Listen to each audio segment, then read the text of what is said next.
Hey guys, Rob Skiba here. As many of you may know, I have for the better part of the last year actually been really wanting to go up to Lake Michigan to do some tests. And that came as a result of seeing this picture taken by a guy named Joshua Nowicki. And he apparently sent this picture, I guess, to a local news affiliate. And then the weatherman tried to explain what we were seeing by saying this. What you're seeing here is a mirage. We typically would not be able to see this from the Lake Michigan shore. We talked about this last night. Conditions are right on the lake that we're actually seeing a mirage of the Chicago skyline. Very interesting here. Here's what's happening. This is a good example of a superior mirage. So Joshua was on the Lake Michigan shore. He was looking towards the west, and Chicago's beyond the horizon. Should not be able to see it. However, with the right conditions, we have an inversion. We have cold air near the cold lake water and some relatively warmer air above it. This will bend the image of that skyline back towards the viewer. And so typically we would not be able to see this. This image would be viewable from much, much higher in the sky up in space. But instead, we're able to see it on the Lake Michigan shore.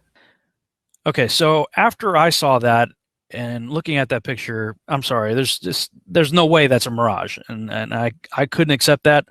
My friend Rick Hummer couldn't accept that either. He said, we've all seen it. Anybody who lives in this area can look across the lake. We've all seen Chicago, and he and I put together a plan to just drive toward the city, get in a boat, and head to the city and drive back, because if it's a mirage, then it's just going to magically disappear, and then the city will roll up over the ball, and that would be what we would expect to happen.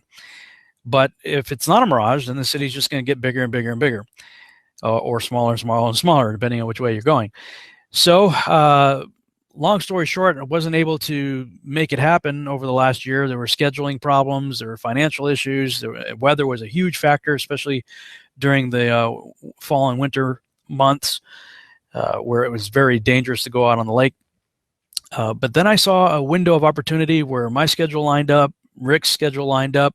I actually had the money saved up, and it looked like at least 2 days in a 10-day forecast that looked promising. So I booked a flight on Wednesday, June 22nd, 2016, and our plan was to get on the lake on Friday the 24th, and we did. We were able to book our trip with Salmon Hunters Fishing Charters. This is his boat right here, Captain Tony's boat. And once we got all paid up, we backed the boat up and headed over to this area right here, sort of this alcove right here. Now, you're going to hear Tony taking a reading in a few minutes. When I start the video, you'll see him saying that from right about here, where I've got this line right here, just before we came out of the alcove, that it was 37 nautical miles from there to the Willis or Sears Tower in Chicago. Now, you'll notice that he's got a very zoomed out view on the device that he's using, and I'm not sure exactly where he put the mouse. That gave him 37 nautical miles, or in statute miles, that's about 42.6 miles.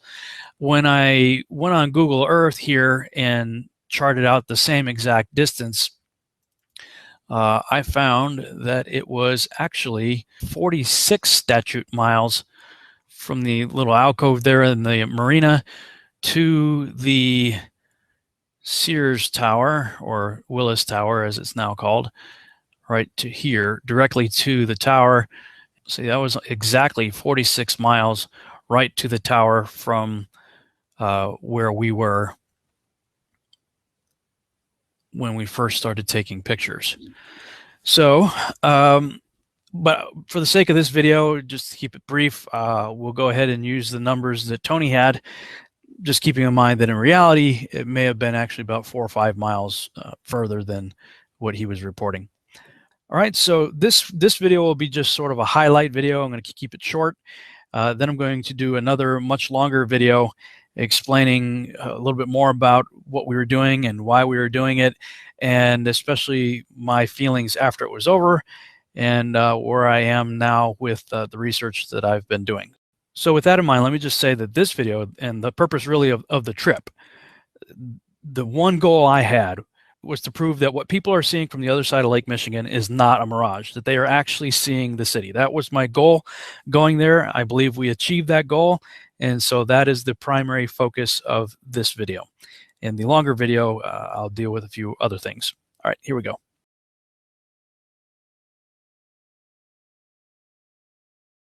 Many physicists had a heart attack when we got news from Geneva, Switzerland, that Einstein might be wrong. All hell broke loose in the physics community. Every physicist I know is taking a position on this hot topic because relativity is the foundation of modern physics, along with the quantum theory.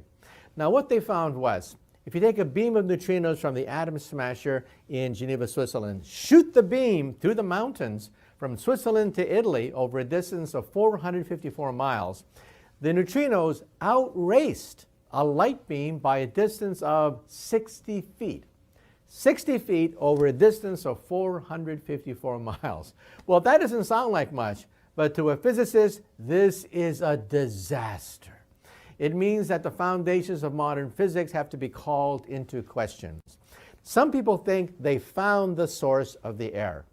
How do we know that from Switzerland to Italy the distance is 454 miles? Well, you use GPS, right? Obvious. But GPS is a relativistic system. It uses relativity.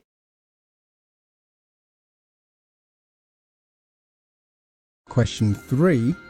Why haven't we ever seen curved water? If the Earth bends the water into a sphere around it, then if it was to freeze suddenly, we should detect a hump in the water, shouldn't we? So why is it that when Lake Baikal in Siberia freezes over, it is one of the flattest places on Earth, despite being 395 miles long and 49 miles wide? There should be a hump in the middle of it, nearly 20 miles high. So why haven't we ever seen curved water?